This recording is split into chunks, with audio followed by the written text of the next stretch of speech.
Good morning. I am very happy to be here to speak to the Catalan Federation of Associations of Families and People Affected by ADHD. I am Stephen Ferrone, Professor of Psychiatry and Neuroscience and Physiology at SUNY Upstate Medical University, and today I'll be speaking to you about selected topics in ADHD, etiology, diagnosis, and treatment. First, we'll start with etiology.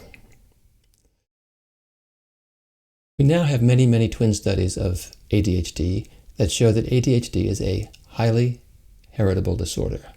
Its heritability of about 74% across 38 different twin studies is as high as the heritability of schizophrenia and bipolar disorder. So we know for sure that ADHD has a very strong genetic component. Recently, some colleagues and I published the first genome-wide association study of ADHD, where we looked at the entire human genome to search for genes that predispose to the disorder. What we found was quite interesting. We did find clear evidence for some very specific genes to be associated with the disorder, but more importantly, we found out that ADHD is a polygenic disorder. And what that means is that the disorder is caused from a genetic perspective by many genes, perhaps thousands or tens of thousands, that combine in a cumulative way to cause the disorder. You can see here in this graph that I'm plotting here on the horizontal axis the polygenic risk decile that a person falls in. So people with 1 have a low polygenic risk, people with 10 have a high polygenic risk. And you can see from the graph, as the polygenic risk for ADHD increases, the risk for ADHD also increases. This is a statistically significant result, but it's still a very weak predictor, so we can't use it for the purposes of prediction in the clinic yet. But importantly, the finding of a significant polygenic risk factor for ADHD confirms findings from twin studies that were published over a decade ago. Both of those studies showing that ADHD is a polygenic condition. Now, what does this mean, a polygenic condition? Well, it means that everybody in the population carries some ADHD genes. Here's an example of the polygenic risk for ADHD in a series of 7,000 adolescents from a recent study. And what this graph shows is that there are people at the low end who have a low degree of polygenic risk. And that means when we count up their ADHD risk alleles, they don't have too many of them. But at this end on the right, we see people with a very high polygenic risk for ADHD. These people have a very high risk for ADHD and are very likely to onset with the disorder. So as you can see, the risk for ADHD is a smooth distribution in the population. We can't separate out quite simply those who have ADHD risk and those who don't. It's a continuous risk in the population. Now here I'm talking about the most common forms of ADHD. There are some very rare variants that cause ADHD in an individual, but we won't be discussing those today because they're very rare and don't apply to most people with the disorder. I don't want to forget that there are also some environmental risk factors for ADHD that have been documented in very large registry studies or meta-analyses, and I list them here. Many of them are exposures that occur very early in life, in fact, before birth. And these include prenatal exposure to certain toxins or medicines, maternal events such as hypertension and preeclampsia during pregnancy that apparently stress the fetus and affect the brain in a way that leads to ADHD. We know that infants with low birth weight are at high risk for the disorder. It is also true that exposures to many toxins, lead, artificial food dyes, phthalates, organophosphate pesticides, have been shown to increase risk for ADHD. And of course, we can't forget stress in the family or adversity in the family, another risk factor, as well as low social class and all of the difficulties associated with poverty. Studies have also shown that sexual abuse and physical neglect are associated with ADHD, as is severe deprivation. And in fact, very severe deprivation has been shown in some very fascinating adoption studies from an orphanage in Romania, that very severe deprivation can be in itself a cause of ADHD. But for the most part, like the genetic risks, the environmental risks for ADHD have small effects that accumulate over time. And we'll go on to talk a little bit more about how these effects accumulate over time, as you can see in this particular slide, where we show environmental risk and genetic risk on the horizontal axis, environmental risk on the vertical axis. And the way we think these combine is that the more genetic risk you have, the more environmental risk you have, the greater your risk for ADHD. If you have lower levels of risk, you may have what we call subthreshold ADHD. These are people who fall into the distribution, if you will, these are people who fall at the higher end of the distribution, but not very high. So they have many risk factors, but not so many. And their ADHD has a different presentation. We'll discuss that a bit more later. So let's move on to talk about how genetic environmental risks impair the brain networks associated with ADHD. Well, here you see a diagram that shows what we call frontostriatal networks. These are networks that start in the frontal part of the brain and then go down deep into the brain. And if you will, these two parts of the brain talk to each other. It's been shown by many studies that underactivation of these networks, which is consistent with impaired executive processes, are also impaired in ADHD. So these networks that impair what we call the executive processes, or the processes whereby we organize the world around us. They're called executive because they're in control of the other parts of the brain, and they also organize other areas of brain activity. Underactivation of these networks also affects an area called the limbic system, which affects the emotions, and that, we believe, leads to emotional dysregulation in ADHD, which is a common problem, particularly in adolescents and adults with the disorder. These frontal striatal networks also include networks to an area called the ventral striatum, and these lead to poor control over reward regulation. And this is another feature of ADHD people. They have a difficulty regulating rewards compared to people without ADHD. And this can also lead to them having poor control over what we call relevant external stimuli. So the average person knows which stimulus to respond to and which to not. The child who is running, chasing a ball, they see a car coming as the ball goes into the street. That stimulus, that the car, becomes very important and they stop. The ADHD child sometimes doesn't stop. And that's why they have more accidents than children without ADHD. They're not attending to the relative reward and punishment salience of stimuli in their environment. The brain networks in ADHD have to be, the brain networks for all of us have to be well coordinated to work properly. One way to think about this has to do with the what we call the central executive networks, which we just discussed, and the default mode network. The default mode network is a network of the brain that's active when we're dreaming, when we're daydreaming, when we're not paying attention to the world. We just have our inner thoughts are kind of running around our head, but we're not attending to the world around us. The central executive network is a network that is controlling cognition, emotion, behavior, as we mentioned, response to rewards. These networks, we believe, are controlled by this salience network, and the switching between these networks is very important for survival. It's very important for proper functioning in the world. Well, what studies of the brain have shown that ADHD people have more difficulty switching between these networks, and that difficulty in switching makes it very difficult for them, and we believe leads to their functional impairments in the real world.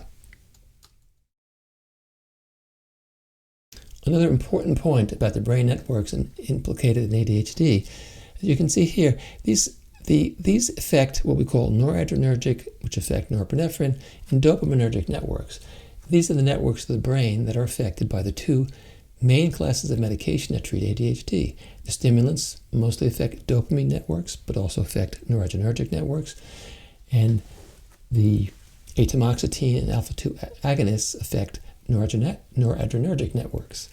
And this makes us further strengthens our belief that these networks are very important in the etiology and pathophysiology of ADHD. Okay, let's move on to our second topic, which is to talk about diagnosis. Well, I mentioned before that the distribution of genetic risk in the population is essentially a distribution, that we can't separate out people who have ADHD and people who don't have ADHD from a genetic point of view. The same is true if we look at symptoms, ADHD symptoms in the population. These range from very low to very high, but there's no clear cut point here which tells us who has ADHD and who doesn't. It's what we call a normal distribution in the population. So this prior one I showed, this graph here is of 2,000 youth from the population. Here is a graph of ADHD symptoms in the adult population, and it's essentially the same thing. Whether we talk about youth or adults, ADHD symptoms are continuously distributed in the population. And what that means is that the threshold we have for determining someone has ADHD is to some degree arbitrary.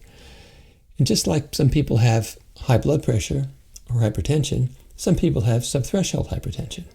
And the same is true of ADHD. Some people have the full diagnosis of ADHD via the DSM or the ICD criteria, and others are just below the threshold. We call those subthreshold cases. In some research I did with some colleagues doing a systematic review, we showed that subthreshold cases were milder than full DSM diagnosed cases of ADHD, but compared to controls, they showed more. The subthreshold cases still had high levels of psychiatric comorbidity, school failure, substance abuse, neuropsychological impairment, and psychosocial impairment. And this made us state that these subthreshold cases were in need of clinical attention. This is the report, just to show you how many studies were involved, how many measures were involved, where you can actually see what we call the forest plots showing the results. Essentially, the results I described to you in the prior slide. So what do the new data about ADHD tell us about how we should think about diagnostic criteria for the disorder? Talk a little bit now about the DSM-5 and the new ICD-11 diagnostic criteria. First, we should keep in mind that although the DSM-5 is typically associated with the United States, the ICD is out of the World Health Organization and is typically associated with the EU or around the world. We have to keep in mind that the true prevalence of ADHD is the same in the USA and in the European Union. But there are differences in diagnostic practices that lead to differences in the diagnosed prevalence, which is higher in the United States of America. But the true prevalence is actually the same. So there's nothing about US culture that creates more ADHD. It's just the differences in diagnostic practices. Now, in the 1980s, both the DSM and the ICD systems developed what we call algorithmic criteria. These were checklists of symptoms with very clear rules about how the diagnosis was made. You had to have at least six of 9 inattentive symptoms and at least 6 of 9 hyperactive impulsive symptoms and other criteria to be diagnosed with ADHD. Now, the ICD-11 has taken a different turn in making the diagnosis. They've eliminated this algorithmic checklist approach and to allow for more clinician discretion. And so what they do is they supply a very good and clear and accurate description of ADHD and the symptoms of the disorder, but they leave it to the discretion of the clinician how to apply these symptoms when making the diagnosis. So ICD-11 is very good in terms of dealing with unusual or subthreshold cases that might have many symptoms. For example, in the current DSM-5 system, a patient could have 5 inattentive and 5 hyperactive impulsive symptoms, but they wouldn't be diagnosed with ADHD, even though they had 10 symptoms of the disorder and might be impaired. I think that's a mistake, and ICD-11 will correct that. ICD-11 might also improve sensitivity for some cases of ADHD that show prominent symptoms of emotional dysregulation and executive dysfunction, which is especially important for adolescents and adults who may not have any of the other more classic symptoms of ADHD. We haven't seen any reliability and validity studies of ICD-11 criteria for ADHD, so we have to really wait until those come out before we pass our full judgment as to whether they're suitable for diagnosing the disorder. Let's talk now about executive dysfunction and emotional dysregulation, and other treatments for ADHD, psychosocial treatments in particular, but also cognitive computer-based therapies. Well, all of us know that it's very important to optimize outcomes for patients with ADHD. The problem we face is that the medications for ADHD are highly effective for treating inattention, impulsivity, and hyperactivity, but less effective for treating executive dysfunction. In fact, a meta-analysis of methylphenidate treatment of ADHD found only moderate improvements in executive dysfunction. This was a fairly big meta-analysis, 25 studies and 787 participants for response inhibition and 956 participants for sustained attention. And there were no significant effects on working memory. Significant effects for response inhibition, but not working memory. A meta-analysis of cognitive training over 32 studies and 2,000 participants found cognitive training showed small to moderate improvements in executive functioning in preschools for ADHD. So the way to think about this is that the effects of these therapies on executive dysfunctioning are about half as effective as the effect of medications are for treating the symptoms of ADHD. The European ADHD Guidelines Group published a meta-analysis of cognitive training and neurofeedback studies for youth with ADHD. When they looked at the best studies that were the most probably blinded studies, and these were 6 studies with 287 youth, they found no significant reductions in ADHD symptoms, but they did find moderate improvements in verbal working memory. Similar result was seen in a meta-analysis of 23 RCTs with over 2,200 participants. They found short-term improvements in both verbal and visual-spatial working memory, but no convincing evidence that these effects were durable. Importantly, 15 of the 23 studies lacked active controls. Well, an important point about these cognitive training, computer-based neurofeedback working memory studies is that they have small to moderate effects on executive functioning as measured by these computerized tests. They have no effects on ADHD symptoms, so they shouldn't be used in place of medications for ADHD symptoms. They may be useful supplements in the short term to help with cognitive functions, but we really need more and better therapies to show that they're effective in the long run for having durable effects for both youth and adults with ADHD. Well, thank you for listening. It's been a short talk about selected topics in ADHD. And if you can, join me in Prague for the 8th World Congress on ADHD from May 6th to May 9th in 2021. Thank you.